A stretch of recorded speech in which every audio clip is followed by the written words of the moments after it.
Well. Welcome to another edition of the Headline Eye. I'm your host, Larry H. Gardner, and the H stands for hot. The heat advisory has been going on, and the cooling centers are open for all pretty much recreation centers. You're on WNRV 108.1.com. Nerve DJs will get on your nerves, and I'm sure the heat wave is getting on everybody's nerves right now. Before we bring our guest on, our esteemed producer of his new album, The Confluence, I just wanted to say I would like to give a couple of shout outs. First of all, to Mary Trevisano in Florida, who was moved to Florida from Ohio. So Mary, I hope you're enjoying the weather down there. Hope that you're not sweating as much as we are up here. Hope you're in some air conditioning. Elisa Townsend, happy birthday to another radio personality, Alfred Porter Jr. Happy birthday to you. Happy birthday, of course, goes to Congresswoman of District 11, our very own Shontel Brown. Happy birthday. And congratulations to Shea Gildress-Alexander and the Oklahoma City Thunder for winning their first NBA championship in Oklahoma City, beating the Indiana Pacers. Get well to Tyrese Halliburton of the Indiana Pacers, who suffered a Achilles injury in the loss to the OKC Thunder in OKC. Also, in another NBA move, speaking of OKC, former OKC small forward and superstar journeyman Kevin Durant is now a Houston Rocket. From Phoenix, Phoenix traded Durant for Jalen Green, a couple of second-round draft picks, and a first-round draft pick next year. So I think that Houston probably won this trade, but I'm not for sure. I mean, Kevin Durant is 37, but he's still putting up 28, 5, and 7. So we had a tragedy. First of all, to anybody that lost their lives in I don't even want to say the attack. It was an unsanctioned attack by President Trump on Iran. Rest in peace to you. Also, to those that lost property and their homes in Garden Valley, the Garden Valley explosion here in Cleveland, Ohio. Praying for you. Please donate anything that you can because 42 families were affected. They also lost property. 5 people went to the hospital, 3 critically injured. No one passed away. There were 2 children that were affected. Everybody else, you got 40 estimated amount of the rebuild of the building that exploded in Garden Valley. The city of Cleveland is $3.5 million. No official word from CMHA, and I am actually surprised they hadn't said anything about what happened. So I just don't know. Also, I would like to say rest in peace to our very own DJ. He was on the 216 documentary about hip-hop, Casper C. So I'm a little sad at this particular point. I'm sad at this time, and he has been a wonderful person. Casper C, hip-hop pioneer, true hip-hop legend, a true DJ in the sense of the DJ word. So, man, could we just get a 10-second moment of silence for Casper C, T-Rex? Please.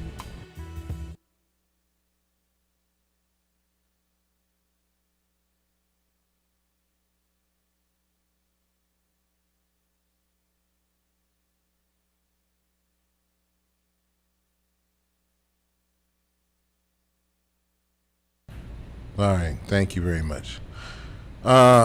It's when you lose people that have been influential in your life, always supportive of you. It's hard to replace them. Matter of fact, there's no replacement for him. And, I know that our very own leader of this wonderful, wonderful station, DJ Johnny O, takes it hard like the rest of us do. So when he feels it, so do we. I am not for an unsanctioned attack on Iran as much as like we wanted peace in the Middle East. President Trump promised no more wars, but he's been the biggest warmonger ever since he got into office, and it ain't even been 5 months.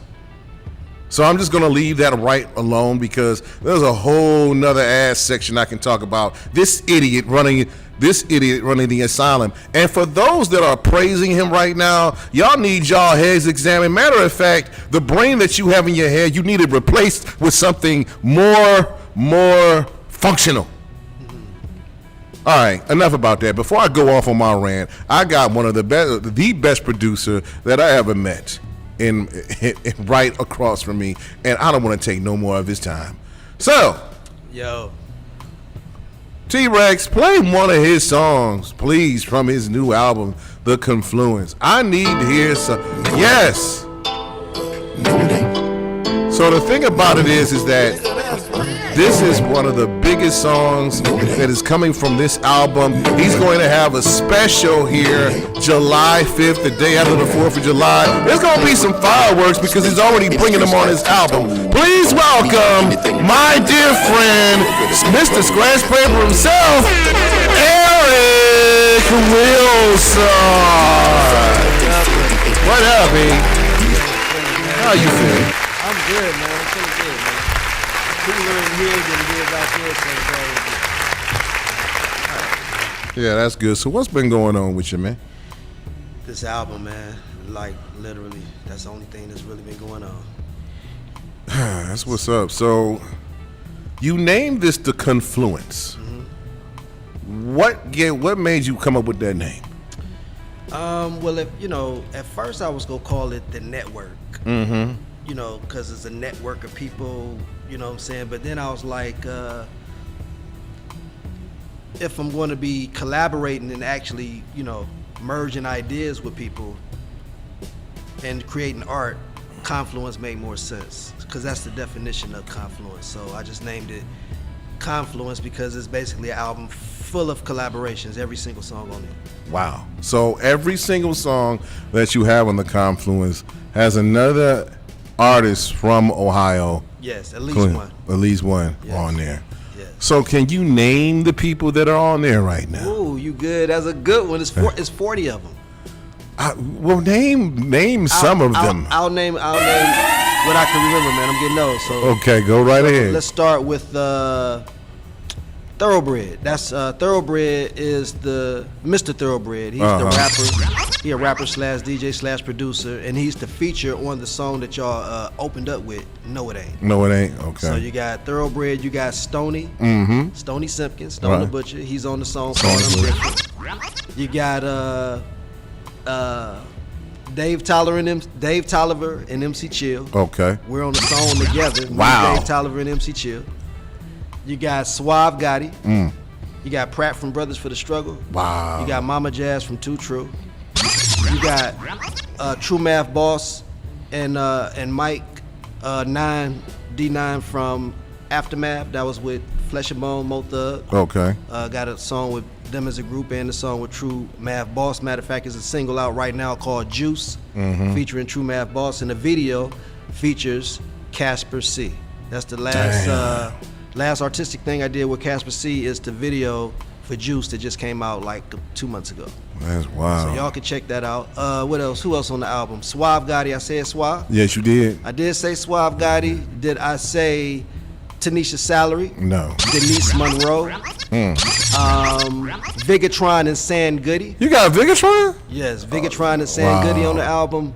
I have Bay, Tasha Bay or Lexus, whatever y'all call her. Okay. She got a few names out here. Fly Tie. Brandon X Bell is on the album. All right. Who else on the album? Killer Smooth. He's AKA. He changed his name to City Streets, but Killer Smooth from Midwest Mafia is on the album. Man, I can. Consistent is on the album. Okay.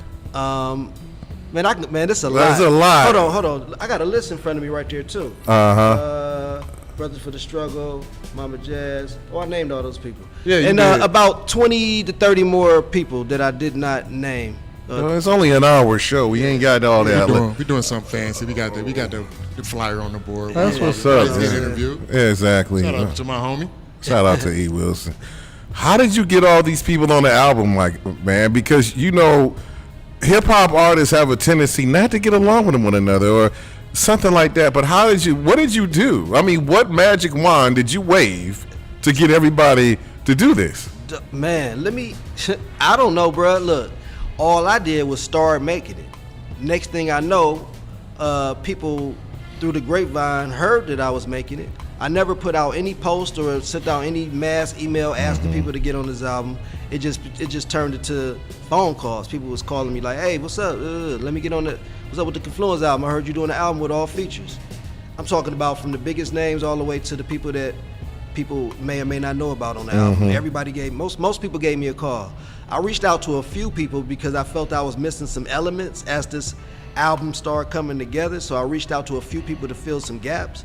But for the most part, people reached out to me. Wow. And we just scheduled time to come in so we could vibe, listen to a whole bunch of beats that I had singled out for the album, and went from there. How long did it take you to make this album? Well, I've been doing collaborations for about, some of these collaborations started like 2 years ago. Okay. Like 5 or 6 of them. But the last 20-something collaborations or more, I would say, or 20 collaborations, I would say in the last 4 months. Really? Yeah. And I've been mixing, you know, I did all the beats and I'm doing all the mixing, so it's a treacherous process.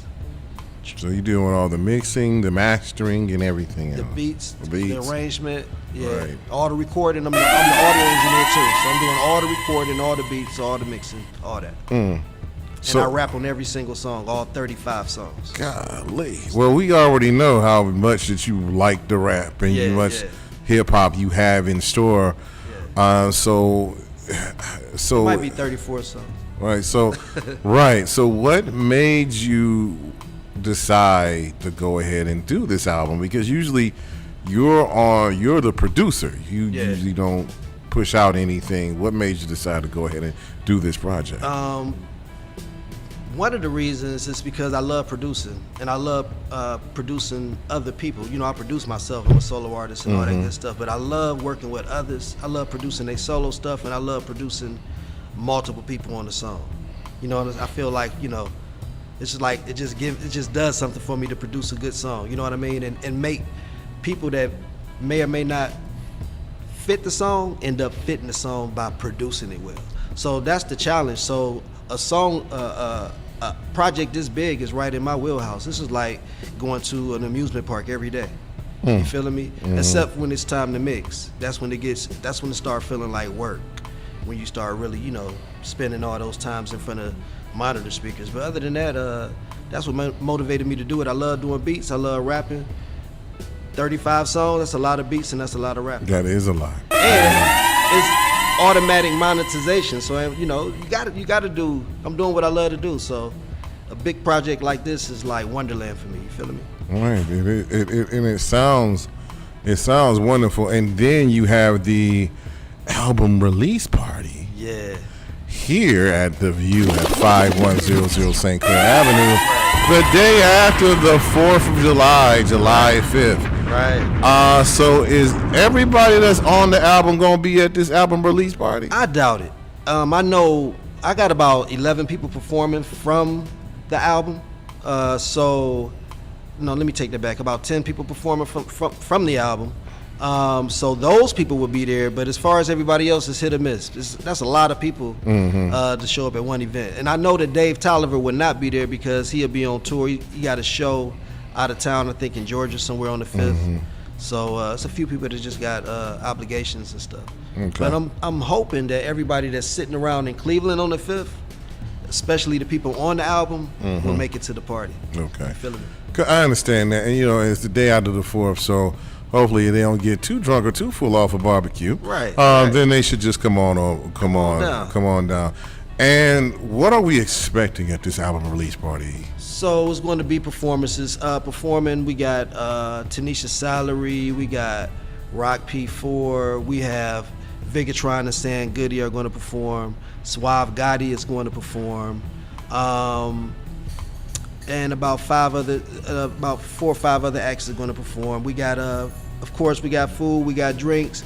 We got Joey Zaza as the host. We got a comedian, cold comedian. And, you know, Joey Zaza's got a hip-hop background, too. Right. He was in the original Band-Aid Boys with K-Chill and Lazy Bone and all them back in the early 90s. So we got Joey Zaza, then we got DJ Goldie Montana on the turntables. And so, you know, we got a night that's, when you got a comedian hosting, it's unpredictable, but I do have performances lined up and different things like that lined up, and everything else is going to be just everybody having a good time listening to the music.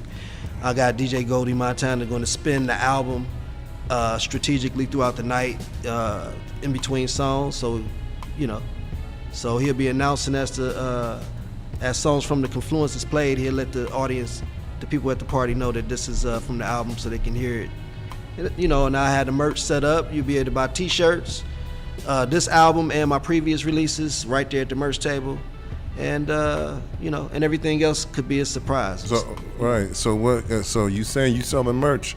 Yeah, for sure. Well, the people in the back, that's short for merchandise. So how much is the merch gonna be? So for the T-shirts with the logo on it, the Scratch Paper Productions logo, which I have in black, blue, and red, those are $25, or you can get 2 of them for $45. If you get them directly through me, you know, pay cash or go through PayPal or Venmo or Zelle. If you want to get them online, you can go to scratchpaper.bandcamp.com/merch, and you'll see all my merch sitting there right for you. So I'm also selling the T-shirts with the album cover, the actual Confluence album cover on it, and those are $30 or 2 for $50. So yeah, and then I'll be also selling the my Dolo CD that came out a few years ago. I'll be selling my first CD, The Warm Up. Okay. And some other items to be for sale on the merch table. Okay, so how many albums have you produced over your illustrious career that you? I know you produce a lot of people, but how many albums have you produced that you were the artist on? Shoot, I did an album called From Cleveland to Cali with Lazy Bone, Flesh of Bone, and all them. I produced a lot on that album, like 5 songs on that album, and I rap on it, of course, with my former group, Bar None. Shout out to them. I produced the Mental Therapy compilation, which was a big Cleveland album back in 2000. I rap on like 6 of those songs. I do all the production on it, and that features the late Surge. Rest in peace, Surge. Rest in peace, Surge. MC Surge and NS and Bar None and Sylvie Mall, Myron Anthony.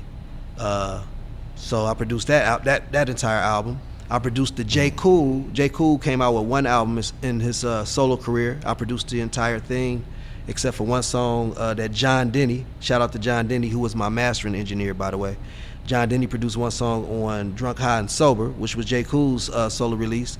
And I rap on about 4 of those songs, and I also produced Big Rube and Dungeon Family on that album. And then I came out with a solo album called The Warm Up, that was released January 1st, 2006. Of course, and then my second solo album was called My Dolo, which was released in 2018, and I'm producing this album right now, which is just a crazy album, The Confluence, that'll be dropping. The CD version will be dropping in July, and it'll be on all platforms in the fall.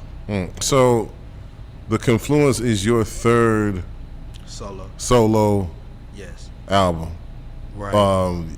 From you. Yes. Why haven't you had more solo projects? Funding. You know, when you put out projects and you don't have funding to put a whole lot into the marketing, you don't want to waste a whole lot of material like that, just letting it float around, not really without it being targeted and marketed properly. So that slows me down. Also, I produce a lot. I'm a rapper / producer, so I'm always producing other people's projects. I have to find time to do me. Right. But I have a lot of time to do everybody else. Plus, I'm selling studio time, production, mixing and mastering services. So sometimes it's hard to be creative in that when you're in business mode, when you basically focusing on others instead of yourself.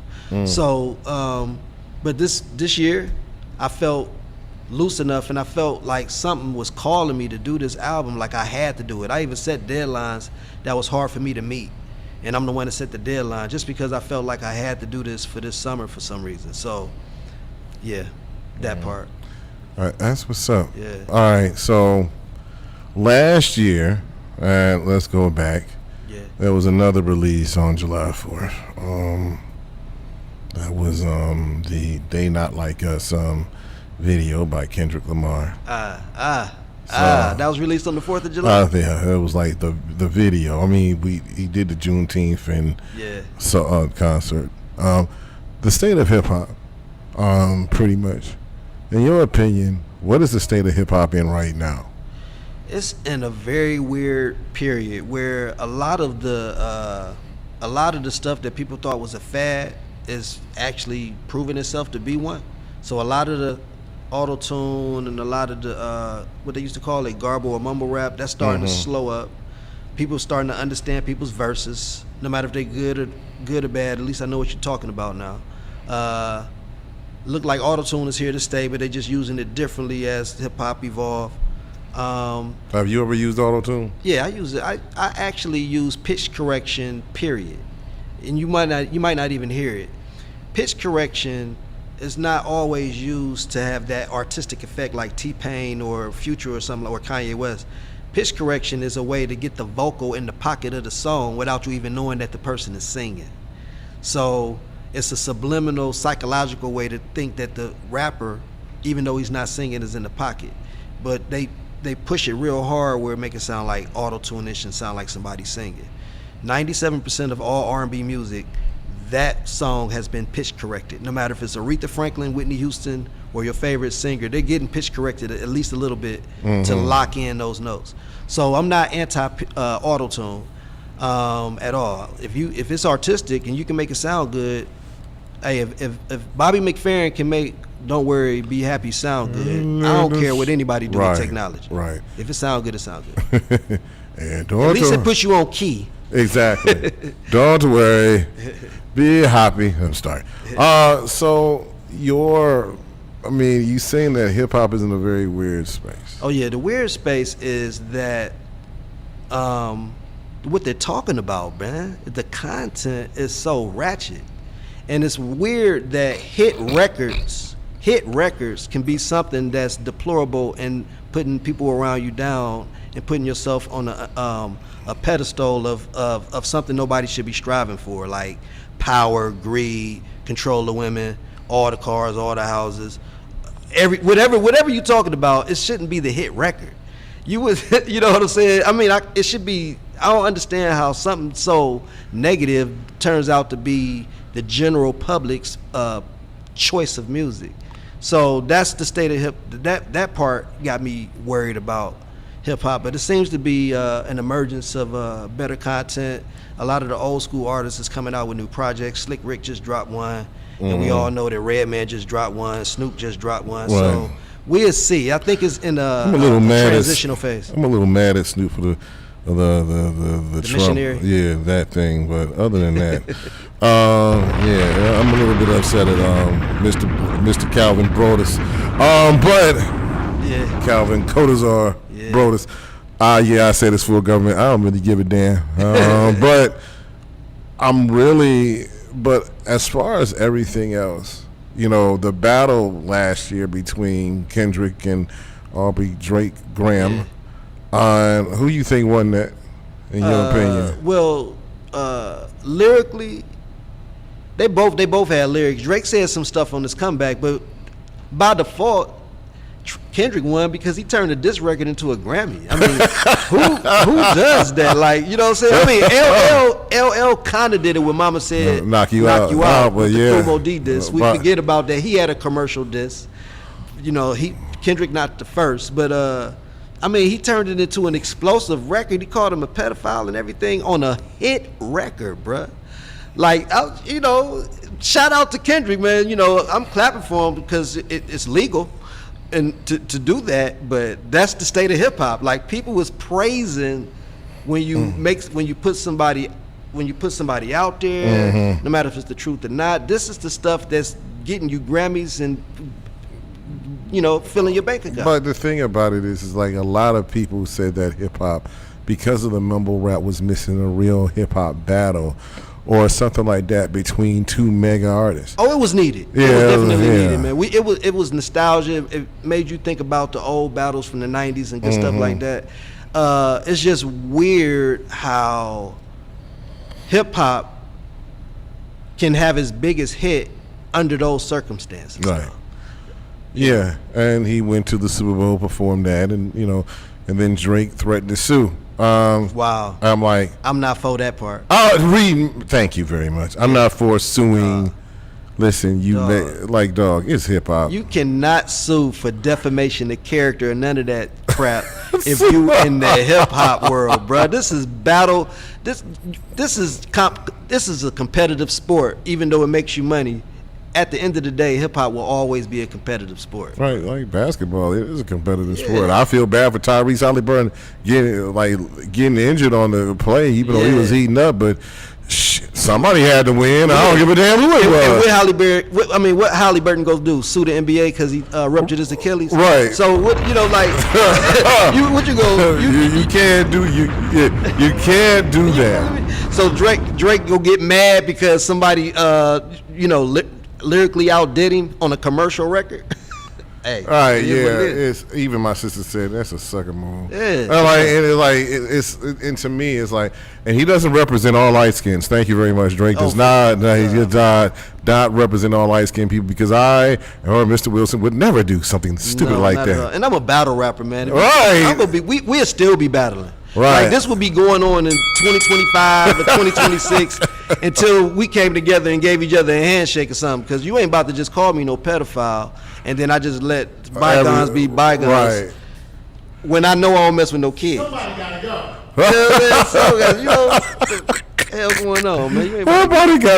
Somebody gotta go, or somebody gotta throw hands. And then Drake will come back like, dude, that ain't how you come back off somebody going in on you like that. Right. With people crip walking all around. No, bruh. You got people crip walking to a diss record, and you come back with some harmony. Out your dang mind. All right, so speaking of our songs, which song is this? So this is No It Ain't. This is me, Eric Wilson, featuring Mr. Thoroughbred. No It Ain't. No It Ain't. All right, No It Ain't. On all platforms right now. All right, No It Ain't. We not suing. When we come back on break, we're going to talk about everything else about the album with Eric Wilson. This is Eric Wilson and Thoroughbred. No It Ain't. And no, we ain't suing. Back on the headline eye on WNRV 108.1.com. This is WNRV 108.1. I don't drive when I'm doing my thing. I like to go live. Hey, we outside. They said we ain't, they flat outline. You see me, I'm always turned up. Cigarilla in my hand, done burnt up. When they graze in the cup, I'm first up. I don't know these with your purse up. I'm a gangster, I'm a killer, drug dealer. Pimp in my own mind, I'm the realer. Don't bring your picture around me. I'm a biggie type of guy, I still Take it to your baby about what I got. I'm Earl J. Bud with a mansion yacht. I don't care if you wear those pants or not. You gon' take these beats when I hand them out. Oh, but really though, you should roll it with me, baby, cause I'm finna go. I'll be honest, I promise I'll take it really slow. To the window, no. To the door, if she don't cooperate. If she wanna tell me what she don't tolerate. Says she keep it at 100, but she probably ain't.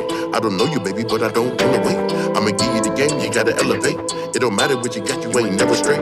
I can tell you that everything will be okay. It's up there, Steve. No, it ain't. Man, it's the truth, ain't never lie. That's a magic potion, man, I can't die. That's the kind of green that get you so high. Dog, that's an alien in the sky. That's a real shit you ain't never heard. That's the stuff that get you higher than a damn bird. They think what they say is the last word. And everything I say is absurd.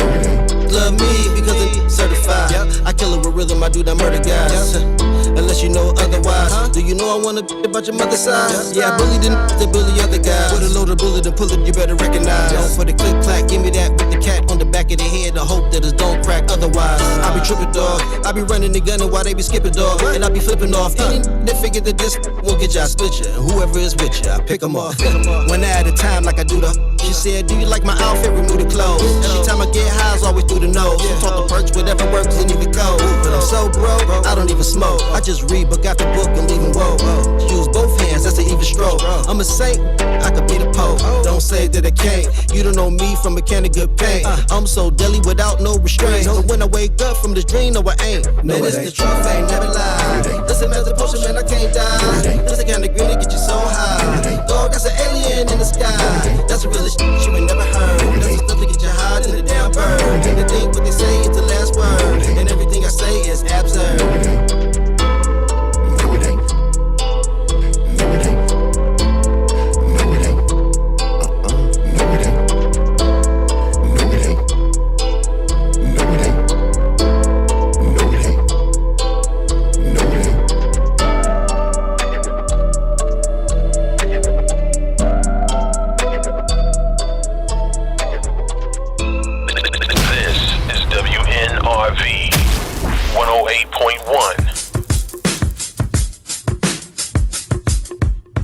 Looking for the perfect workspace? Office Lawson Solon has you covered. Whether you need a private office, co-working membership, or a virtual business address, we've got flexible options to fit your needs. Check out our 2 spring promos. Enjoy free co-working Fridays and no deposit on private office rentals. We also offer month-to-month leasing for your ultimate flexibility. Visit office-loss.com or call 216-230-9258 to lock in your space now. Office Loss, where productivity meets flexibility. This is WNRV 108.1. See you soon. Roll up a stick of sour D's. Hit my Ace Boom TP.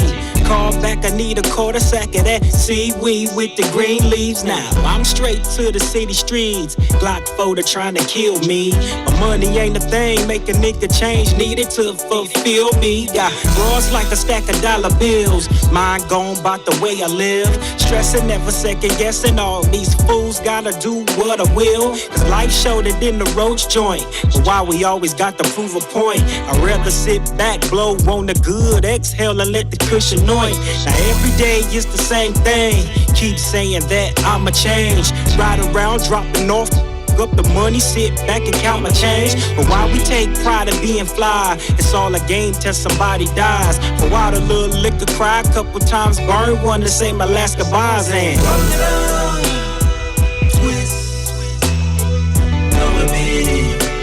How high can I really get? Not just roll it up, twist, blow it big. How high can I really get? Not just life is but a dream. When I'm blowing on the green, gonna roll this up, cause I don't really give a f. Life is but a dream. When I'm blowing on the green, roll it up and let's choke. Twist one and let's smoke. My love for the streets will kill us all. Think again, man, I'm telling y'all. Can't trust a broad, can't trust my dog. They all out to get you if you ball. The police wanna kill us too. So tell me, what can I really do? Stick and move, get the bag, and just keep between me and you. But while we take pride in being fly, everywhere we go, we gotta shine. Status up is clear, I've had it up to here, cause being broke is just not alive. Chances of the penitentiary, but why does dude have to mention me? Thugged out, telling man, nah, that'll truly be some shit to see. And why these dudes can't keep it cold? Scared of the jail stories told. Scared he won't survive behind them prison walls, so he quick to sell his soul. But that's just how the story goes, and it's the same old, same old. Keep us all at war with ourselves, that is truly how the game goes in. Roll it up, twist, blow it big. How high can I really get? Not just roll it up, twist, blow it big.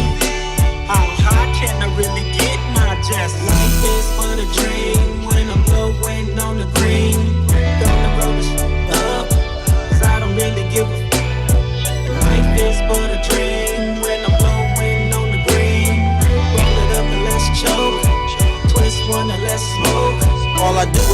back, peeping game. Putting blunt up to blunt to the flame. Watching everything, but when the reapers came, sparking L and I don't know a name. And I ain't got time for all the small shit. With my money, brush. Continue to maintain, stay up in my lane. Get at him if he try to dog shit. Cause ignorance makes the world turn. Where will all the boys and girls learn? The life is good, but always knock a wood was understood. Don't have no reason to be concerned. But sometimes they wanna cross lines. I call it boss time, they call it false time. A false time, the one the dog shine. Proceed with caution, cause I done lost mines. But add a little bit of greenery. I swear it changed the whole scenery. What it seems to be is you ain't shit and you ain't shit. That's exactly what you mean to me. So I let it burn to keep my nerves cool. Keep it calm enough to make grooves. Make sure it's heat to hit the city streets. Before you hit the beat first, you gotta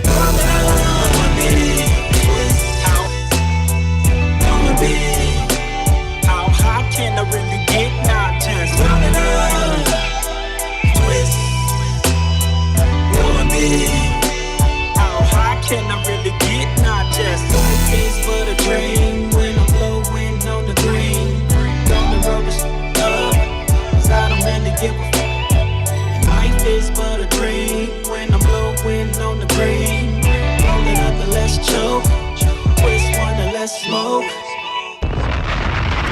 Oh, dang.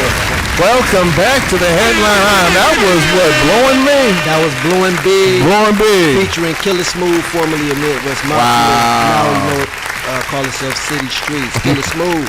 Killer Smooth in the building. You ain't like that's a weed. That's a weed song, smoker. ain't it? That's a weed Yeah, smoking song because yeah, like. sure.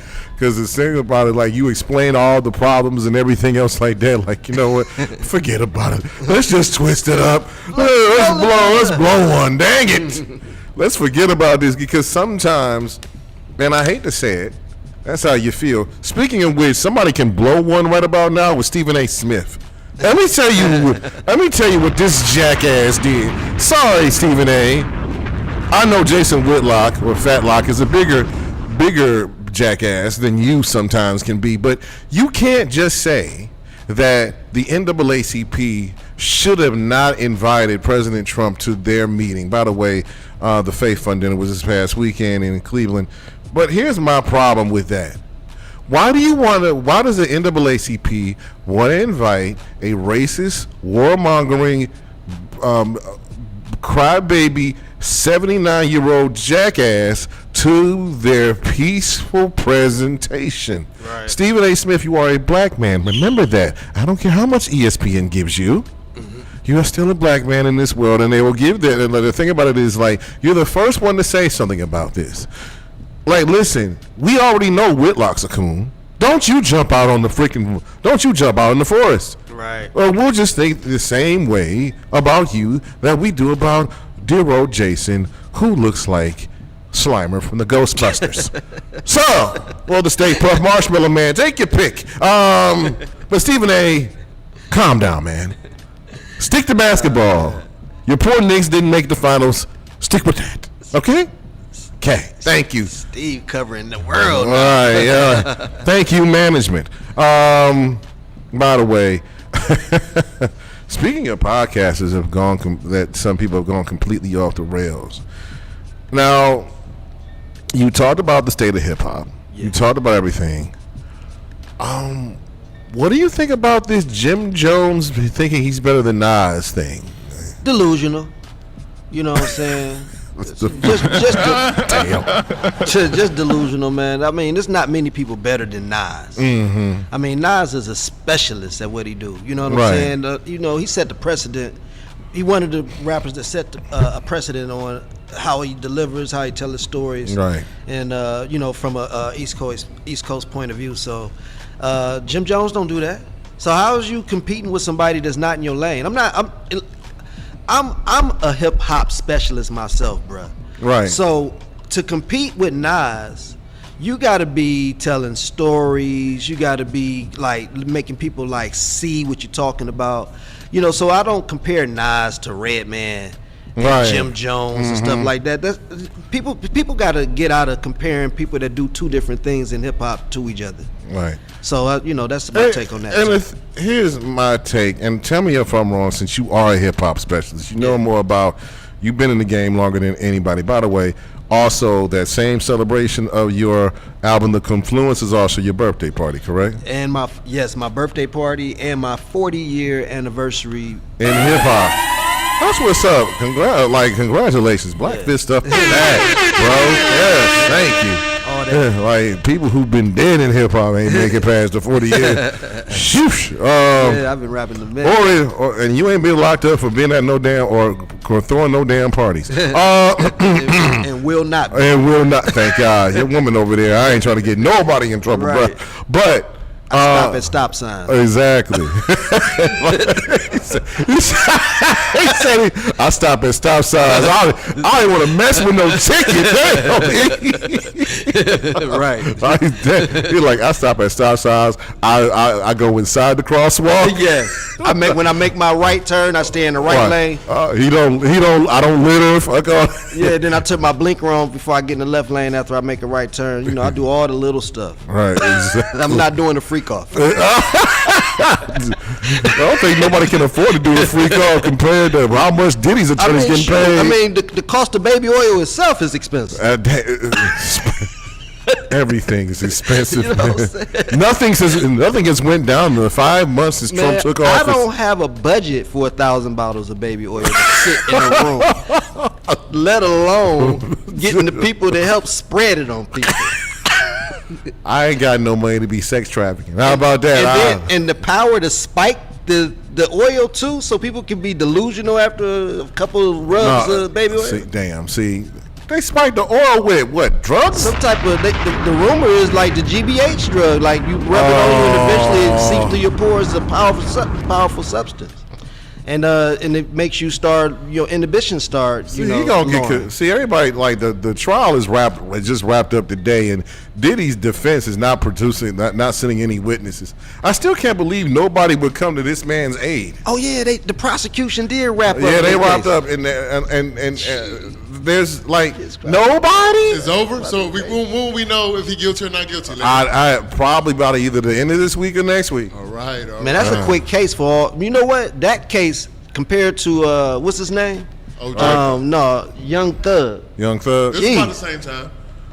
Diddy's 6-8 weeks. It's about the same time. No, Young Thug broke Georgia's court history. They broke the record. It was over 18 months. Wow. Oh wow. Yeah, Young Thug, man, that was YouTube entertainment for over a year to watch Lil Woody and all that.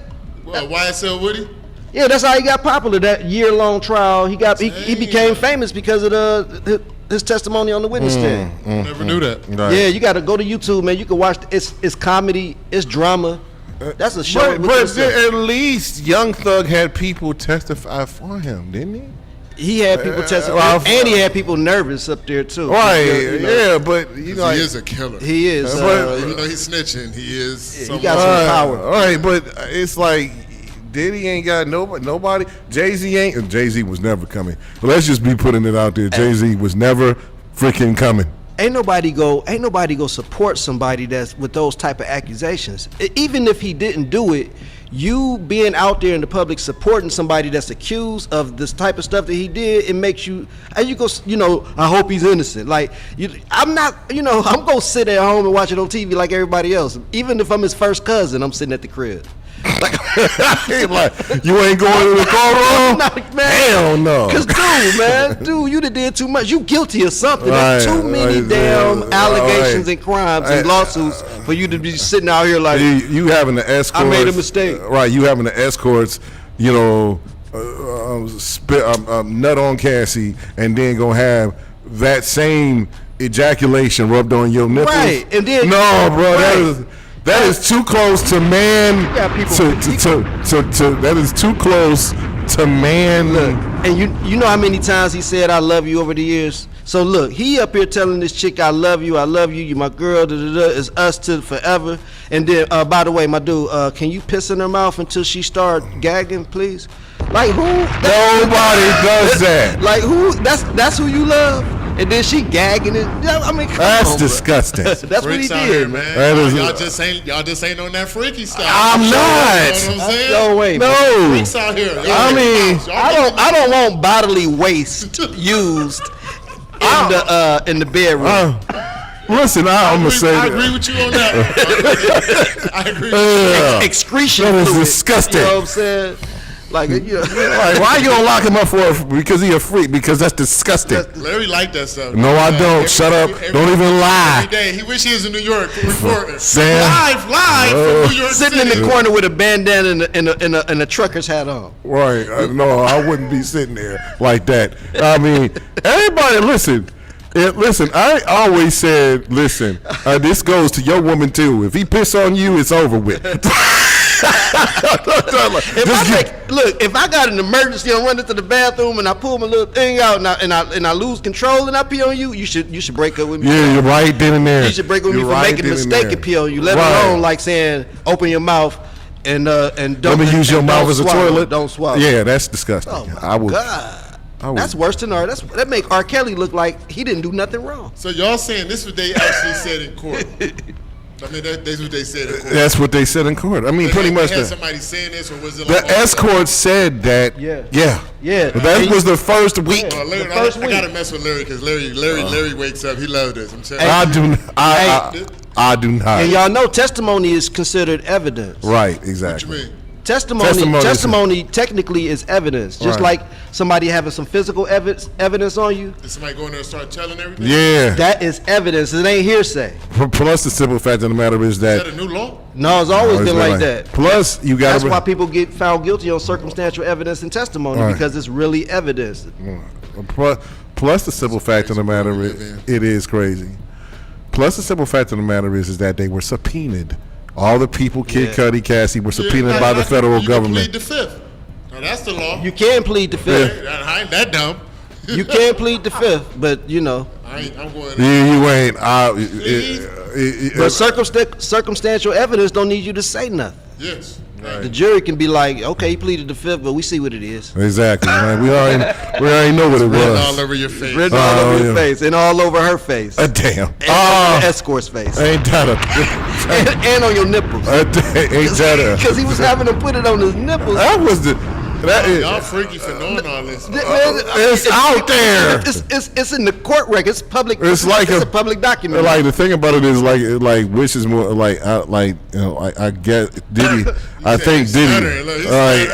Listen. I'm trying to stop interrupting. Diddy hates the jury like Iran hates Israel right about now. So it's like if he had a chance to bomb them, he would. Speaking of.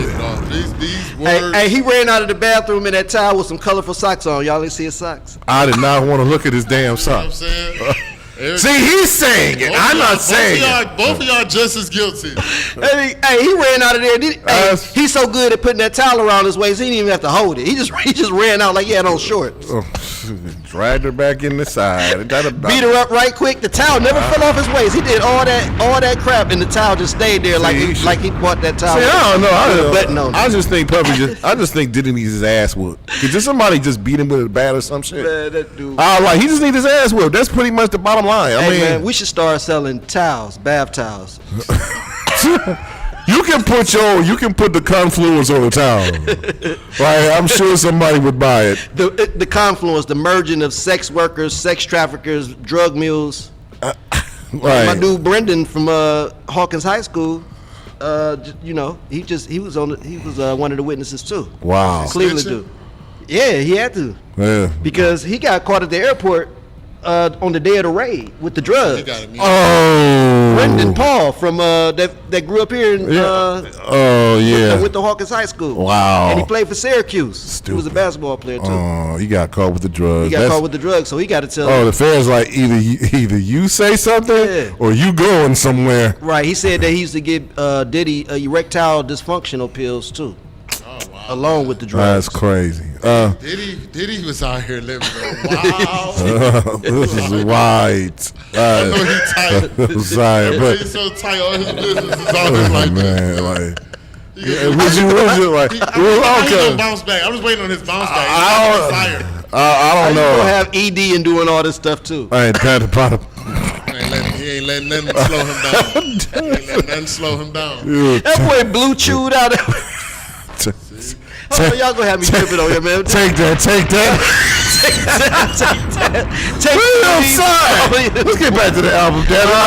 Okay. All right, so Hold on, man. Y'all let's get back track of to my let's get back to hip hop. The confluence. The confluence. So, what is one of your most favorite songs on the album? Man, that's a good question, man. Just think about that question. It's 30-something songs, and I don't have a favorite one. I'm gonna put it to y'all like this, and I'm not exaggerating. Every song on the album is hard AF. Every song, bruh. And and that's because I thought it was. So I started letting people randomly come over to the house, people that's objective enough to tell me the truth. And everybody said, man, this is crazy. I ain't never heard nothing like it. And they was like, man, this 30-something songs in a row sound like this. So I don't have a favorite song. I say I like the songs I rap on. Okay. And that's all of them. So that's the whole album. That's the whole album, bro. I don't know, man. The album hard is the album hard, bro. The thing about it is like it's 30 songs on the album, Yeah. over 30 songs on the album. Let's just say that. And how long? Like the thing about it is like, what do you want your audience to get from this album? I want Cleveland to get what songs sound like when you collaborate. Mm-hmm. This whole thing is me purposely lending myself to the community, if you want to put it that way. Nobody had to pay a dime. This is all on my blood, sweat, and tears, my whole situation to get this album done. Nobody had to contribute. They all volunteered their services. And these songs is coming out so unique that you know that none of these songs would have came out if these people wouldn't have merged together and made this stuff harder than it ever would have been if I would have did it all by myself. So Cleveland is known as the quote unquote the city of haters and all that. Yeah, stuff. pretty much crabs in the bucket. Right. So what I'm trying to do is I'm not clicky, bruh. I'm just a producer of Cleveland artists. So so I tried to get as many people on this album from all parts of the community on here, and I put people together that never, that you might not even think would do a song together, to let people know what it sound like when you go against the grain of how hater is enculturated in the city of Cleveland. It's enculturated.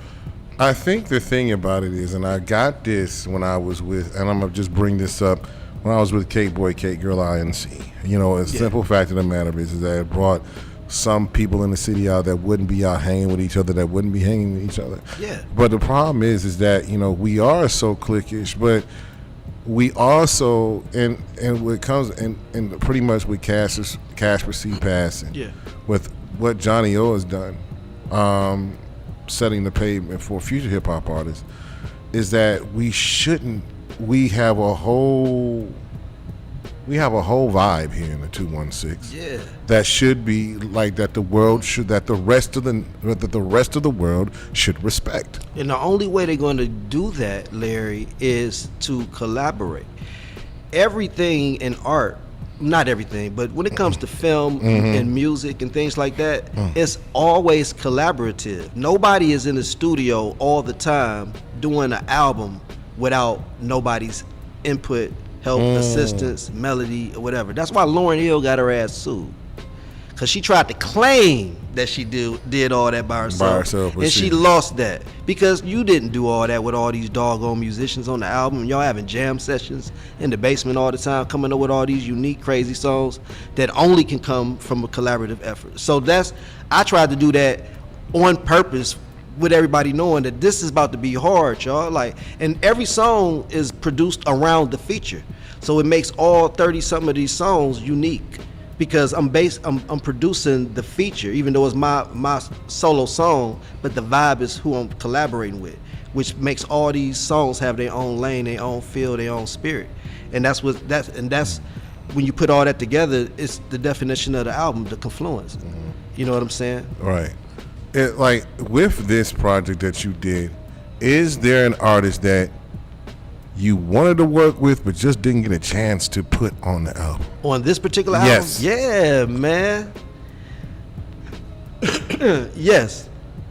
I'm the first person that I wanted to work with and it didn't happen. MC Brains. I wanted MC Brains on the album. I mean, the first Cleveland rapper to go platinum. Exactly. So and all that good stuff.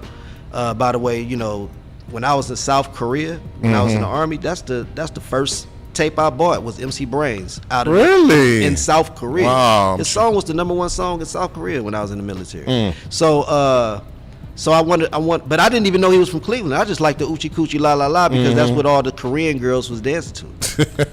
that on Me So Horny. We loved you a long time. I'm so sorry. It wasn't a bad song. It was a perfect song for the dance floor. Oochie Coochie La La La rocked European and Asian communities in 1992. It rocked that whole part of the world. If people don't know, that's why he went platinum. The dude really had a worldwide hit. Right. So shout out to Brains. But shout out to Brains. So Brains. Who else? 350 from Face Mob. Okay. I wanted to work with her. Who else? I reached out to LB Skinny. Okay. Terrence Brewer. I reached out to Antoine Lundy. Okay. I reached out to some people that that you don't really hear like big records on. That's more that purposely do underground stuff. I reached out to a lot of those people when the album was, when I knew that the album was going. I was like, well, let me get some people that I don't hear on records on my record. Right. Well, I got Ash and Horn on it though. Okay. Who What about I remember one of my first. J. Cool. I'm sorry. J. Cool. J. Cool is not on the album, and I asked him over and over again, periodically, and he was not able to get into the hip hop groove because of the loss of his parents. Right. And he's a rock star right now. And the and the documentary. Yeah. The documentary and the stress of pushing through all of that. Right. The loss of his parents. Yeah. While making this doc, which I contributed on the doc. And by the way, that documentary is on Tubi right about now, Yeah. so you can watch it. I watched it twice, at home, and Tubi's wonderful when it has the right stuff on it. Yeah, if y'all watch that doc, a lot of those scenes is either in my house that he's interviewing those people, or in my recording studio, and a lot of that music is my music playing behind those interviews. What about? I'm going to throw a name out here. Yeah. This is one of my former Cake buddies, Antoine Joyner, Flex and Twine. Flex and Twine. Me and him never really got to get to know each other. Right. I met him, of course. Yeah. Spitboxing and all that. Right. When I was going through the city. Right, but I like what Flex and Twine do. He a throwback. Right. So the thing dude about got this old soul about himself, man. He like a 70s dude, in my opinion. I really like that about him. I just don't know him personally. right, Miss Coletto. Miss Cleto. Cleto. She got a older soul for her age too. Okay. She a throwback too. So Shout out to Miss Cleto. Battle rapper Queen Vixen. I'm a shout out to Queen Vic. But I put out Flex and Twine's names because I heard and the drink that he made up. Yeah. The Linda G. I had that. I had it with Linda G. Yeah. I support anything Clevelanders do, man. But I definitely had that Linda G. Yeah, you got messed up, didn't you? Oh yeah, man. Yeah. That's well, I think what made me stop drinking was that. That's the type of stuff to get people divorced. That's the type of stuff to have. That's car accidents. Right. What type of juice is this? It's called Linda G. It tastes so good, man. You drink too much. It's different flavors. He puts a lot of alcohol in it. It's like Kool-Aid. Kool-Aid with a kick. Yeah. All right. So it will kick your ass. Antoine is a very innovative guy, man. That I still keep up with him on social media. So he is very innovative. Actually, he was one of my first guests when I first started 9 years ago. About to be my 10th year next year. Woo-wee.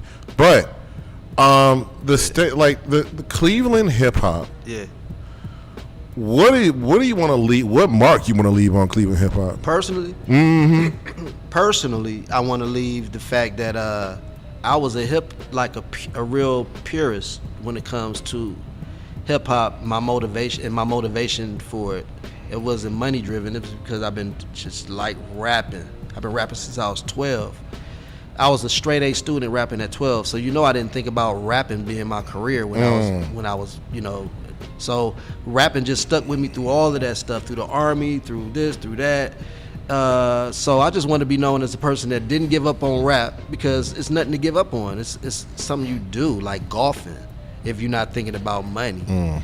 So I just want to be known as a person that really cared about the genre, really tried to keep it whole, treated it with respect, and gave other people opportunities to do the same through me as a producer. And I want to be known as a lyrical dude that ate up a lot of MCs around here. And you that did. for sure. And you did. You know what I'm saying? I So- seen it happen. Yeah. Seen it happen at the battles. Yeah. You and Suave have laid lace to some would-be hip-hop connoisseurs And you know around what's the crazy? city. You know what's crazy about that? I'm gonna say one little vent. So you say, so you know, I won the one night I won the beat battle and the freestyle battle on the same night. You know what I'm saying? Just beat everybody and rapping and making beats. And then I went on to produce all these people over the years. Ain't it strange that one of the ways that the spirit of Cleveland is that nobody talks about those things. You know what I'm saying? Like, you know, like it's a lot of unique things that a lot of us has done in the city that's historical. And it's kind of, sometimes it gets overlooked. Very much. You know what I'm saying? Like historical shit. Right, exactly. I mean, excuse my... It's all right. Go ahead. I mean, but, you know, I'm just going to throw this out there. I'm going to throw this pipe bomb out there. You a battle rapper, Suave a battle rapper. Have y'all ever battled each other? No, but we did do Flow Masters for 4 years. Right. As a hip hop duo. Right. So we never. It's stupid for me to battle Suave Gotti. I might lose.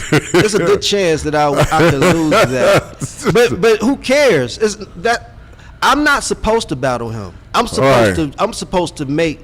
I'm supposed to push the culture with him. No matter what we do, no matter if he's doing, because he do graphics, he do a lot of stuff besides rap. Right. So Suave is a pillar of the hip hop community, and I never would battle that dude. And I'm not about to be losing in there, and then for the rest of history, everybody say Eric Wilson tried to battle Suave and and got into deep waters and drowned. I ain't about to go out like that. I got to keep myself intact, bro. You like, there's some stuff that I would not do, and that is one of them. I'm not about to do that, man. I lost battles. I've lost battles in Cleveland when I was really understanding how to win in Cleveland, because it's a whole. Every city got their own way of judging, their own way of feeling who won. Right. So once I figured out Cleveland's way, I was winning a lot. But shoot, Suave done ate people up in New York, New Jersey, Detroit. I ain't about to be messing around with this animal that's specialized in battle rapping. Look, I've been rapping for 40 years, literally. But you know, I've been rapping on a producer make a song level for 40 years. Even though I eat people up battling, it was not my specialty until I had to prove myself. So, because I'm a freestyle, I'm a wicked freestyle artist. Right. So I can go into battle mode, but I just like to rap, period. Feeling me? I understand that. You produce Bone Thugs and Harmony, correct? I've produced Lazy Bone. Lazy Bone. I produced Mo Thug. I produced on Bone Thugs and Harmony album projects, and I was signed to Mo Thug and for a while, FBI Millennium Records, and I produced Lazy Bone just not long ago on a record that's still going to be released. So no reaching. I work out. with all those people, man. Right. Poetic Hustlers, Too True, Lazy Bone, Flesh and Bone, the whole situation. Right. So no reaching out to them, or they didn't reach out to you for this out. Well, I'm producing K Chill. Okay. So I'm producing K Chill's album, like 75% of his album that he about to drop, and you know, K Chill is part of the reason that there is a such thing as them. They were a group way ahead of even Bone Enterprise. So with K Chill is working on a project and a book, and Bone is working on a book and some film stuff too. So I'm dealing with that. You know, they got to communicate with each other and make sure that facts line up with all this stuff. So I'm dealing with all that. I'm always dealing with them. I just got off I'm always on the phone. You're always doing something. Yeah. And I'm producing Aftermath. Aftermath is nothing but I ain't say nothing, but Aftermath is an extension of Flesh and Bone. Okay. Like we, so that part. So the thing is that you not only did this to Confluence, but you also did something else. You were a instructor here at the Nerve DJs Institute, teaching DJing, the art of hip hop to young minds. How was that experience for you? Because you've been doing it for a while now. Well, it's ongoing. We got another class that starts on my birthday. My birthday is July the 7th, and our next class here at the Nerve DJ Institute starts July the 7th. And it's been good. It's been fun. It's been enlightening. It's been cool to work with kids, teenagers that people think are not as functional as they really are. Once they get in the cool environment, you see how artistic, how articulate, and how they're really kids. Right. You know what I'm saying? So I love the fact that I get to give back like that and teach people what I know, especially teenagers. So how did you get into that? Johnny O. So me and Johnny O a couple of years ago got honored at an award ceremony together. Some type of Legends Award or Lifetime. I forgot what type of award me and him was receiving, but we both were recipients of these awards at the same event. And while we were there, while we were leaving, Johnny O asked me, he said, "Hey man, what type of equipment do you use?" In my studio. And I told him what I use in production equipment. He's like, "Oh, okay." And I was like, he was like, "Yeah, because I'm about to build a studio, and I just want to know, if I'm getting the right stuff." And I said, "Well, shoot, let me know if I can help, man." He's like, "That's why I'm hollering at you, right?" Right. But it still wasn't solidified like that. So then he said, so he had me in mind to run his recording studio. That's still they working on building, right? So after that, he hit me up again and asked me would I be interested in being an instructor on the production side. Teach production and how to work the MPC down here. And I said, yeah. So he reached out to me and I accepted the position, and it's been good ever since. Shout out to Johnny O, man. This dude is a blessing to our community in so many ways. That's why we couldn't do it without Eric. Exactly. We didn't have that music production program. We couldn't keep the school. You're a major asset. I wanted to tell you that. Thank you, man. I didn't realize that, but I just be, it's good to give people flowers while they're here rather than they're gone. Yeah. That's why you're up here. We see it together. Like we see students come in and they want to rap. Like there's no rapping program here. And then Eric talked to them, break them down. Like if you learn how to do these beats, you could do the beats, then rap on your own beats. Yeah. And they just love it. You know what I'm saying? Yeah. And it make you a better rapper when you get into syncopation. See, syncopation, it's like a jazz term for the most part, but when you can syncopate, when you can put sticks and bongos in between snare drums and hi-hats and all that, you start understanding what you could do with syllables. So you can stick the syllables in the hi-hat. Now you can you can rap like that. And so it sounds more musical. And then when the beats flow along with the lyrics that you're spitting. There you go. And as long as listen, I love beats, but the thing about it is like me being hip hop, I also love the lyrics to listen to see the double entendres or what come out something that will make me think. Like look what Eminem and Lucas Joyner be doing when they that's lyrical syncopation. Right. They all in between the rhythms. They speeding up, slowing down. The beat is commanding them. And they have the lyrical dexterity to handle the beats calling, and that's an MC. That's the difference between rapping and being a real MC that understands the beat like that. You know what I'm saying? Like taking control. It's like a bull. It's like when you go on a wild bull. Right. That's what certain beats do to you. If you can handle that beat, like Busta Rhymes and all that can do. Twister, even the fast rappers and the slow, Scarface, no matter what your pace of delivery is, that's how I define these MCs. You feeling me? Scarface still scares me, especially I never seen a man cry when I see a man die. Like, he greets his father with his hands up. Right. Like that. Right. That voice. Right. You know, That's Pac's voice that's was called a recording artist. Right. Yes. When Pac's voice, you know, like everybody said, well, why was Pac considered like he didn't have the best lyrics, but his voice was strong. Biggie told better stories. Well, you know. But Pac had the better voice. Well, let's talk about the definition of best lyrics. Go Best ahead. lyrics is not the most complex thing. Best lyrics is the lyrics that resonate. When you listen to "We Are the World," you love the lyrics. Is those the best lyrics, or did those lyrics do what They it was supposed to resonate do? you. Right. You think about them. Right. So I'm not gonna call Tupac's lyrics worse than anybody's, Right. but he had a more basic delivery of these lyrics. But he still penetrated you with his message, is what lyrics and poetry is supposed to do. So he's just as good lyrically as anybody. He just had a different way of delivering it. The different delivery plus the voice is you can tell Martin Luther King. Right, you can tell distinctively who's what with the voice that's coming. Yeah. You know, instead of the beat.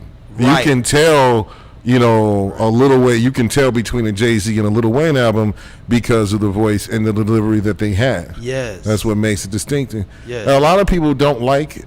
Some people like Lil Wayne's new album. Some people don't like Lil You Wayne's want my new opinion? Huh? I want your opinion. I ain't feeling it. Okay. Not because the producers and stuff were bad. It's just that it don't sound like a Lil Wayne album.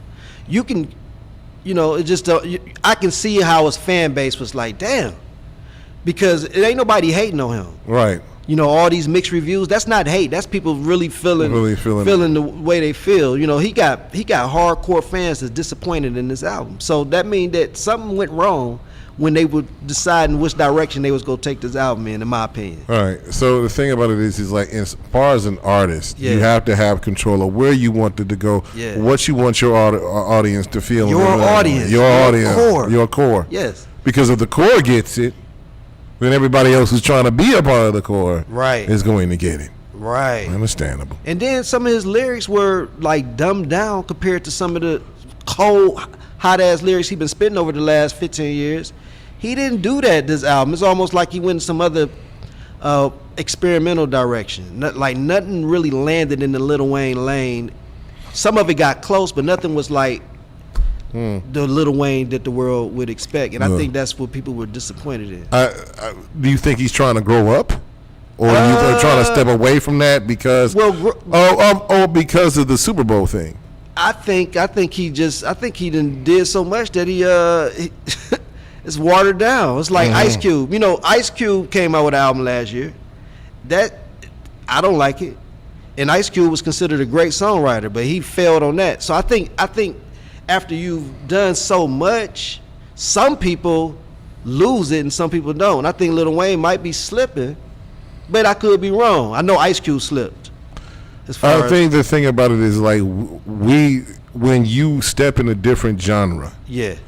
You know, Ice Cube is now Ice Cube. When we think of Ice Cube back in the day, we think of Ice Cube, America's Most Wanted, with the Scully and Jerry Curl. Gritty lyrics. Gritty lyrics, you know, Death to Uncle Sam, he ain't my uncle, things of that nature. Now it's Ice Cube, Big Three basketball. You sitting up there with Dwight Howard trying to break up fights or whatever, you know. And now you're trying to tap into the energy that you had when you were hungry. Right.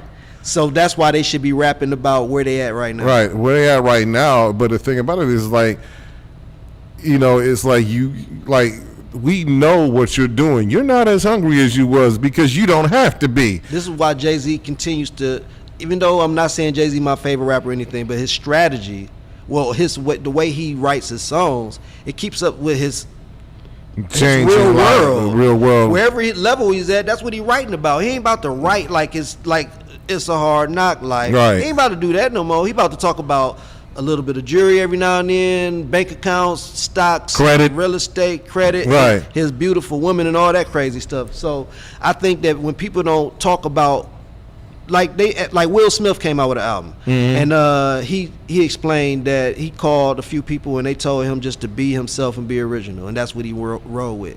I think a lot of people try too hard because they're trying to keep up with the contemporary Joneses and fall flat. I think the problem with that is that your hardcore core audience grows up, or they get to different levels in life. Yeah. Now you still, like, if I'm going to go back to old school Jay-Z, the Hard Knock Life, or 12 a.m. all the way in the club, all that, I'm going to listen. I'm not going to expect him to do that now because he's a married man with 2 kids and part of the right. All right, he's got business, like all that stuff like that. I'm just gonna go back and listen to the old albums on YouTube or whatever I can find him at. Right. But if I want something new from him, the elevation, I think the thing about it is when he came out with the Blueprint 3, that was the elevation of, okay, now we see what the business is, and now he sees that domination. Yeah. 444. Right, for the 444, you can see that his content is elevating with his status, type of thing. And that's what you want your people to do. You don't want to have the same, we going back to the street shit, but at the same time, you want to elevate. So if you got, in Lil Wayne's case, if you got fans that's been keeping up with you since the fireman days, right? And now it's 20 years later, and then you got songs that remind you of Carter 2 or something. They grew, and you regressing. Right. So I think that's not the only reason why they didn't like the album, but it's a little bit of that in there where it sounded like he didn't push forward. Right. But he pushed forward the last album. So it's almost like they just didn't. I don't know, man. I don't know how to describe that. Right. It's weird. You got producers in there that should know better. Right. Like, who the producers that let this happen? Like, y'all need to be fired. Right, man. Tell Lil Wayne to rap about something. So the thing about it is, you are the producer of a major artist. Yeah. Like, okay, let's give an example. Wayne. Yeah. You're the producer. You're in the booth with him. Yeah.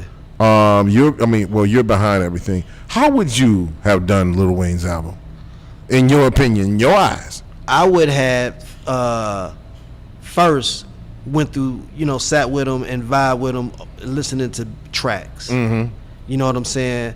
Tracks that may be a little experimental, so he can always be artistic and push hip hop, but also tracks that remind his fans of who he is, but that's still unique in his own way too. That some that a sound bed that he can have fun with and have his fans feeling like it's nostalgic Lil Wayne. Right. I mean, Alien Wayne was always fun. Yeah. Yeah. I mean, I don't know if he could have did that. I always enjoyed Alien Wayne. That with the stuff that he's done. Yeah. But it's more like there's certain things that certain parts of a hip hop you like. Now, I'm not saying I don't like Drake no more, but the thing about it is I like but the thing about it is you can't sue when you're in a battle. Right. Reiterate that again. But I like all the rappers. To be honest, I like, in some type of way, I like all the rappers because they rapping in the first place. I start judging rappers by the production. Because you riding over the beat. Right. However you rapping is because of the beat. Right. So I mean, not saying that the lyrics are bad. I'm talking about the delivery, the flow, what people bobbing their head to. Is if you an instrument on the track like you're supposed to be, that means you're part of the instrumentation of that particular musical composition that the beat maker made. Right. So I know that MCs and rappers are pushed around by the music. So did you choose that whack beat or did you choose that great beat? So that's how, it's a lot. It's a lot. Yeah, you know what I'm saying? All right, so dang, it's about that time to go. I like to think we can talk hip hop all day. Y'all lucky. I like y'all. We're going a lot extra. All right, I see. But we still ain't got to my dude Suave Gotti and keep going. Keep going. So what's up with Suave? Suave is what you want to know? Is he still doing his 1-2? I saw him doing his 1-2. He's still doing his 1-2. He's still doing cover songs and live situations. He'll have a DJ throw on Paul Revere and he'll kill it. He's still doing stuff he's still Suave, man. The animated fun, happy. Looking mad fresh. They're like getting a couple dollars, you know Yeah. what I'm saying? Right. Like, you know, he got the Yeah. glasses fresh, you know, I ain't Right. trying to Yeah. talk. New teeth, he looking, you know, suave lit. And then him and Al Porter got that, what's that, every Wednesday? Yeah, every Wednesday. You know, so Suave, and then he just, they doing the America's Next Top Spitter every Tuesday, I believe, down in Akron, and they looking for a venue to do something weekly in Cleveland right now. So Suave busy as ever, man. And then he got that Kaya Dog going on, that TV series. TV series. I'm in one of the episodes. And, Okay. And Consistent is like the main character on there. So yeah, Suave is busy, man. He thinking outside of the box and Look at God. Well, look at God. yeah. Look at God. Look at God. Look at God. So shout out to Suave Gotti, man. He's definitely important around here. Will we have an speaking of throwback, will we ever have an encore episode of Flow Masters with you and Suave? Man, it would be nice. I think we talked about it lightly, about something like that, but we have to talk again Right. and see what we can do.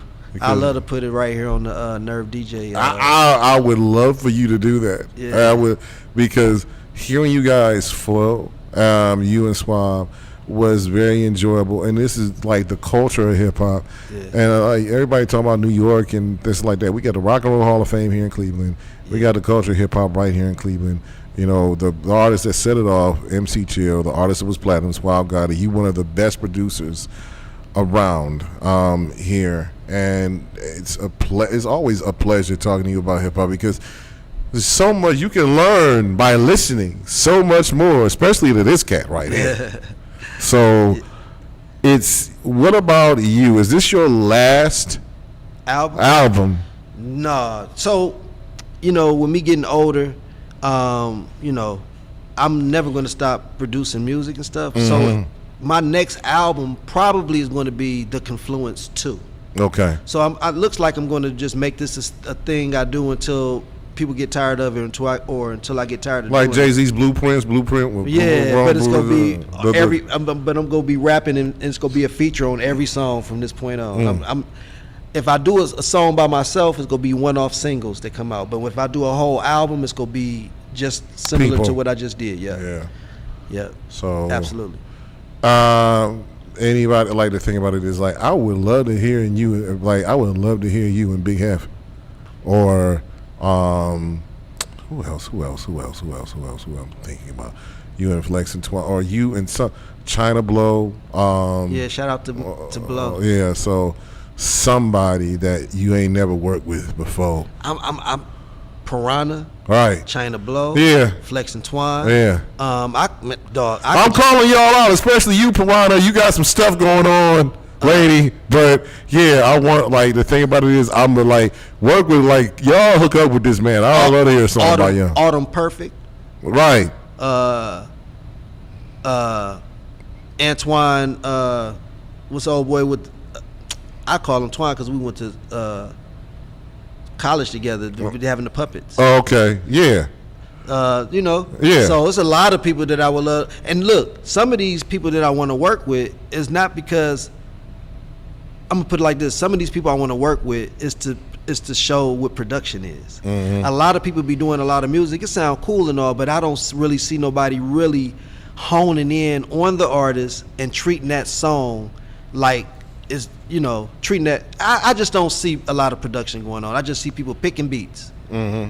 Sometimes. And then paying for them. And paying for the beats, and then getting an arrangement in the. But I don't really see nobody saying, you know what, I hear a flute when you say that. You know, you Right, just picking out that. Have you always had this eye for music? Yeah, since I was like 3-4 years old. I've been doing music since before kindergarten. And then so I got my first drum set when I was 5 years old, and then and I've been messing around with music since 1977. And look, I was with the Cleveland Music School Settlement teaching snare drum for a while with the marching bands and all that type of stuff. Then I played in the orchestras, and then I sang in the choir. I sing too, and I produce singers and, you know, harmonies and all that type of stuff. So Yeah, I've always been in the music. So you pretty much singers, hip hop artists. You work with anybody. Yeah. You work with anybody. You work with anybody. A rock star or a rock or somebody alternative. Well, it's rock. It's a rock song on the Confluence album featuring Wesley Washington. Really? What's it called? It's called "You Gonna Learn Today." So you're gonna learn today. I'm learning a lot right now. It's so I do the rock thing. You know, after graduating from Tri-C and dealing with the late Tommy LaPuma and all of them, it's a whole bunch of stuff in my system that comes out in my hip hop. Wow. So people gotta, if you listen to my production, you hear arrangements. The instrumentation I'm using is not the traditional stuff on the radio. It's what I want to. It's what I want to do. So it's like I just feel like I'm Quincy Jones in hip hop. Not saying I'm that good. I'm talking about the way I approach it. It's a really big musical thing where I'm thinking about instruments, violins, all type of world sounds and stuff. So I look at it from a musical.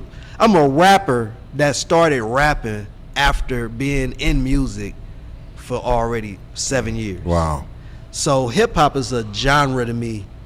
I do music and I specialize in hip hop. That's the best way to put it. Have you done any mumble rap production? Hell no.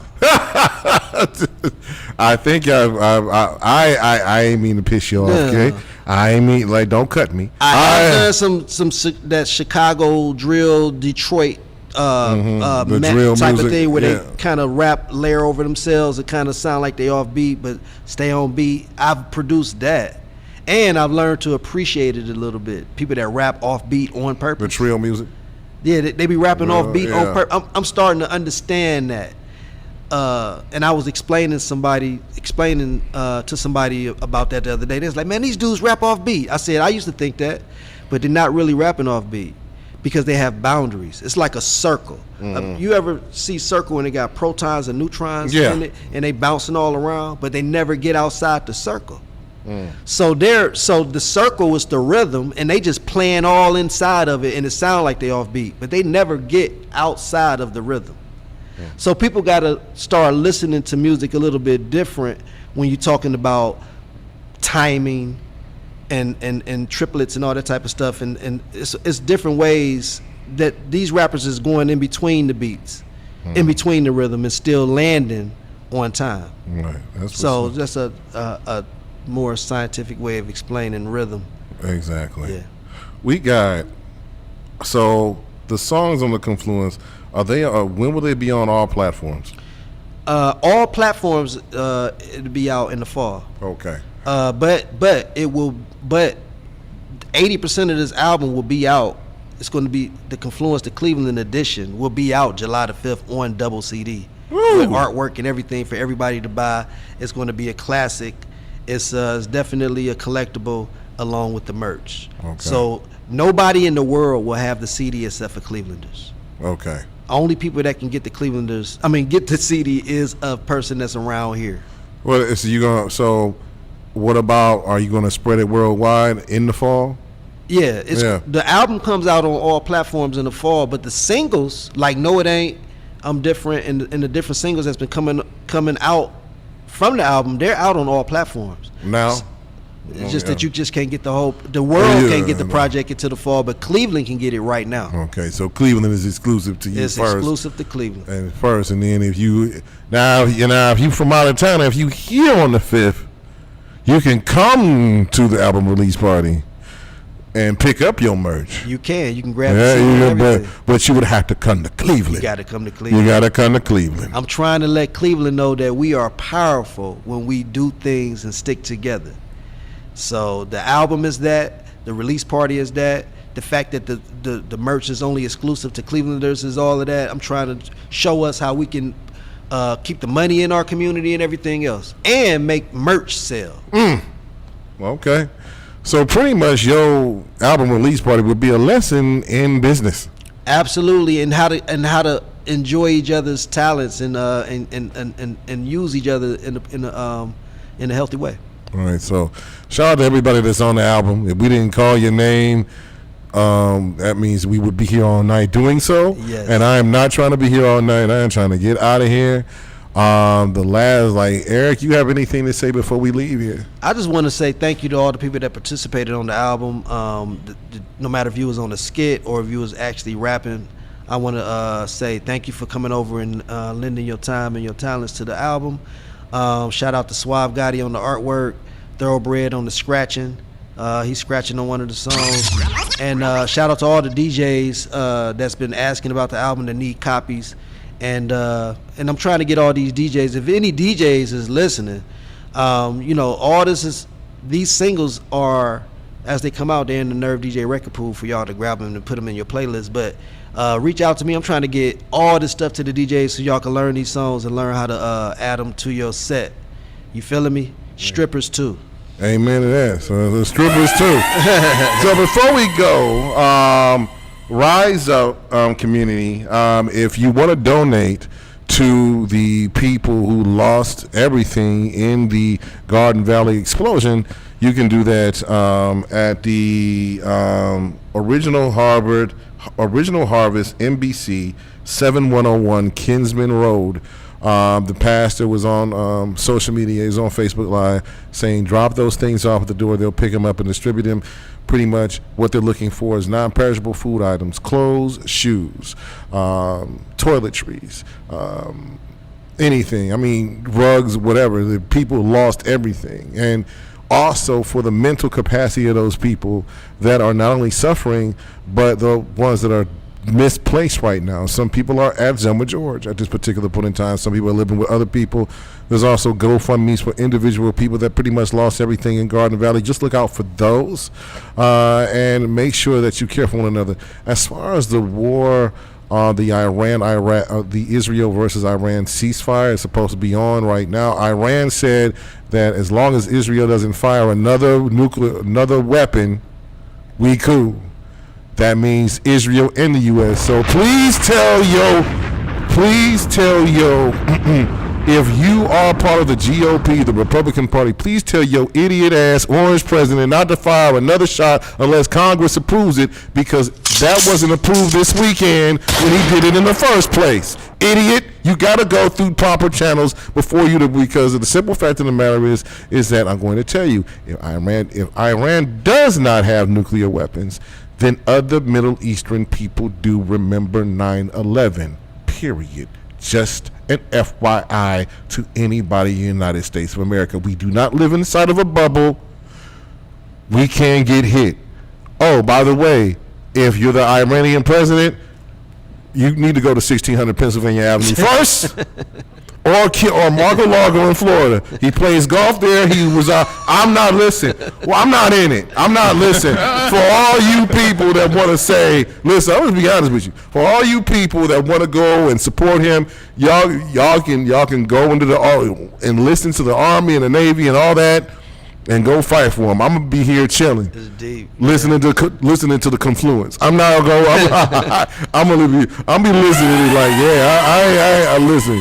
I'll be listening to the Confluence. I ain't gonna be fighting over there. I'm not fighting him. I feel you. He a draft dodger anyway, so he ain't gonna be fighting for his damn self. Right. No. Yeah. So the last song we gonna go out with E. Wilson. Oh, we just doing one of those? I told you so, or I'm different. Let's go. It's up to y'all. I told you so. I told you so, featuring Suave Gotti right here on Nerve DJ. That's the last song. If nobody tells you they love you today, I do. Thank you, Eric Wilson. Shout out to his lovely lady for sitting there while we there. Shout out to the Human T-Rex. I know we went a little bit over. Shout out to everybody. Mary Trevisamo, Elisa Townsend, Kalila Harris, Queen Vic. Everybody that I mentioned, have yourselves a good week. And for your haters, you can get the finger, the middle. I love you guys. Peace, love, and hair grease. I'm out of here too. They need to find me. Oh, yeah, they need to find you. Hey. Where you at, though? So, my website just premiered last week. So, you can book studio time, buy merch, listen to my music videos and all that stuff at www.scratchpaperproductions.com. You can reach me on social media. Instagram at Eric Wilson Beats with a Z, or at Eric Wilson Beats 2 with a Z, or Scratch Paper Productions. And you can Google me and find other ways to find me too. You ain't giving out your phone number? My telephone number is 222-2 222222. Again, that's 222. I know why you did that, Buzz. I know why you did that, BS, but all right. But my email is scratchpaper@gmail.com, and it's also, you can reach me at ericwilson@scratchpaperproductions.com. That's a perfect way to communicate with me. And if we get to the point where you absolutely need my personal telephone number, I will give it to you. But I'm not about to just have. We already dealing with spam and telemarketers right now. Oh, yeah, and you don't need stalkers. Yeah, I don't need no stalkers. Because I think your girl packing. I wanted to shoot nobody just because it's like, that part, T-Rex. All right, so we're gonna go out with "I Told You So" with Swab Golly. All right, we out of here. I'll see you guys next week. This Peace. is WNRV shooting a 108.1. gun inside the Urban Cuts barbershop. Cleveland police responded to a call of a shooting where they found one woman dead. Just after midnight, police say they found a man dead of a gunshot to the head here. Imagine yourself living in a kingdom where nobody trusts nobody, even the kids pack machine guns and they kill you over $1 or in between some, keeping caskets in your backyard. Yeah, it seems dumb. Want everything switched from lifestyle to death style. From the project to the neighborhood, they shooting off projectiles. No more daddy. Every kid is a stepchild, and just to get a rep, we all turn to reptile. That's wild, involved is all just wild. The ones who want a GTA for real, we let proud. The ones you call Kia boys, the police see as toys. The more help they need, those the ones that we avoid. The same things that we enjoy, we destroy. The ones who want to kill everyone in the room, we employ. Instead of me saying I told you, I'ma hang this microphone call up, cause I don't wanna hold you. Know you recognize evil hidden from your eyes. All the things they tried to hide, you know. Deception is the real true crime. You may not believe this time. Just remember, I told you so. I told you so. Hate to say it, but I told you so. I told you so. Hate to say it, but I told you so. I told you so. Hate to say it, but I told you so. Told you so. Hate to say it, but I told you so. Listen, cat, there's a million ways to skin it. It all depends on what camera lens is presented. Used to being presented. Listen, Jesus' whole image was invented. All the lenses is tinted. Everybody is squinting, trying to see what's there, what's hitting. What it actually might have did and what he didn't. A lot of chatter when we sit and let the haters speak. Everything they say is weak when haterism reaches peak. I feel like grabbing me a piece, a little sticky in the blicky, now little bricky your beast. All the conversations, I'm aiming straight for the teeth. At every little participating in the beef, I got a whole fleet of waiting. Youngstown, Toledo, Dayton, leaving to Cincinnati, get accurate information. All my need is the word, and I'm what's left, land on the curb, burning hill. You know you recognize evil hidden from your eyes. All the things they tried to hide, you know. Deception is the real true crime. You may not believe this time. Just remember, I told you so. I told you so. Hate to say it, but I told you so. I told you so. Hate to say it, but I told you so. I told you so. Hate to say it, but I told you so. Told you so. Hate to say it, but I told you so. And more violence on the streets of Cleveland. Police investigating 3 people shot and killed overnight. It's just the latest in a year that has seen violent crime in the city. What's being done to try and stop this deadly surge in crime? A memorial outside this gas station, East 139th and Kinsman, in remembrance of another life cut short by gunfire in Cleveland. This is WNRV 108.1.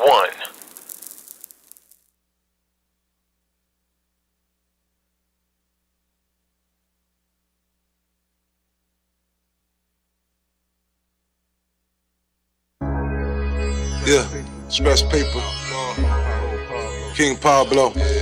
Yeah. You know, say everybody love a good movie. I know I do. I look at life like a movie. Feel me? Everybody got auditions and everybody, you know, put on their best performance. Will make you popular. Feel me? Yo. I got on my mind, that's why I smoke this pack. And I got stabbed in mind while they turn their back. Village cheese, they rap. Ride G, they cap. Yeah, love these Shakespeare. Just put on the act. Put on the act. Waking up to these morning shows. All I see is nominees for the Golden Globe. Yeah. You still gotta play your role. All the to the Juliet to Romeo. Hey, yeah, I'm smoking on these rellos, confused by these Othellos. I scribble in my pamphlet, and I lost my mind like Hamlet. I'm feeling all distressed, I'm feeling pressed, but not depressed. And when you coming for my checks, I take that neck off like Macbeth. And I got this wet like the Atlantis. Johnny Depp, yep, she said my pirate shit done landed. And yeah, I'm an actor, don't confuse this with acting. Don't confuse all my actions, ain't no cameras flash. Here's that action, man, this game is CGI. Voiceovers and some graphics. These cats is 5-0 that got answers for what you asking. I'd rather die slow. That silence is my ransom. And you can mark my words, closed caption and closed casket. Must be important, but conversations get recorded. The lies get reported, and the truth get distorted. Now they smiling in your face, and that smile gets aborted. Beef get burst, like some now you were orphan. Great performance. My mind, that's why I smoke this pack. And I got stabbed in mind while they turn their back. Village cheese, they rap. Ride G, they cap. Yeah, love these Shakespeare. Just put on the act. Put on the act. Waking up to these morning shows. All I see is nominees for the Golden Globe. Yeah. You still gotta play your role. All Peter to the Juliet to Romeo. Twisted like this. Coincidence, how they shake when you turn your head. Say something supposedly stated that was never said. Homicide investigation for a body that is not dead. They hot lead. But I go this way instead, cause you ain't grown up. When you won't even own up and you're still spoon fed. Claim they flowers, but they won't wither. The slippery snakes in the grass, but won't slither. Consume everything in the room, that's a gon' liver. Only thing they mastered is acting, yo, what's happening? Don't deliver by crying the river. That's called the perfect part. Yes, they superb at art, but imitating life to start. For that you don't need a heart, let alone a real part. All these people suffering around you, when will all the grievous start? You know the shaky breathe apart, the scared your loved ones leave apart, the beat your heart apart, the arc in the story with things are dark. You know when your show is no longer a walk in the park. When you realize that we got eyes, you ain't the only that's smart. Let the stage fright seep in. Now stage right, believe it. My mind, that's why I smoke this pack. And I